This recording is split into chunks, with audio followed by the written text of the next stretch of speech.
boundaries are important for married people. Um, and the boundaries should be so strict, so absolute, that you could never even reasonably be suspected of having an affair. I mean, you shouldn't get close enough to the line that you're ever in a situation that could be misconstrued in the first place. Like, this is how radical I am on this. If you, as a married person, are ever in a situation with another person who is not your spouse, where a reasonable observer would think that you're romantically involved, then you've already crossed the line. Just the very fact of someone saying, "Oh, are you guys like together?" That already means you're too close. Even without the hand holding and the hugging, which hopefully is obvious to everyone is totally inappropriate for married people. Even without that, if somebody from afar could look at the dynamic between you and this other person and think, "Oh, they must be dating, they must be married," again, you've crossed the line. You've already gone too far. And that should be obvious.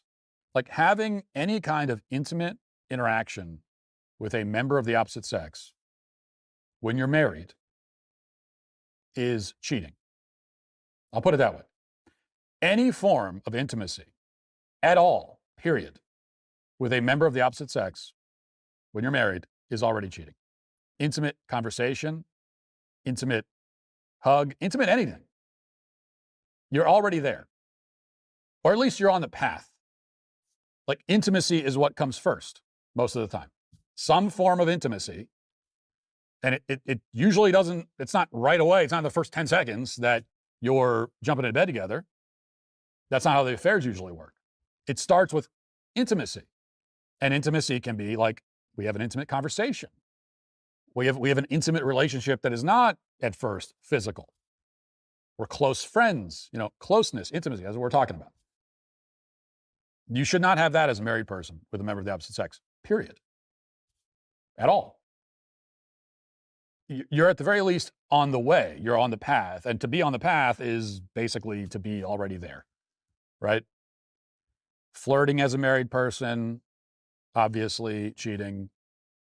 If you're a married woman flirting with another man, that you're already there. Same goes for men. Any form of intimacy, any form of personal, intimate connection with a person of the opposite sex who is not your spouse is cheating, or it puts you so directly on the path to cheating that it's essentially already is. And if you're married, so you say this when I say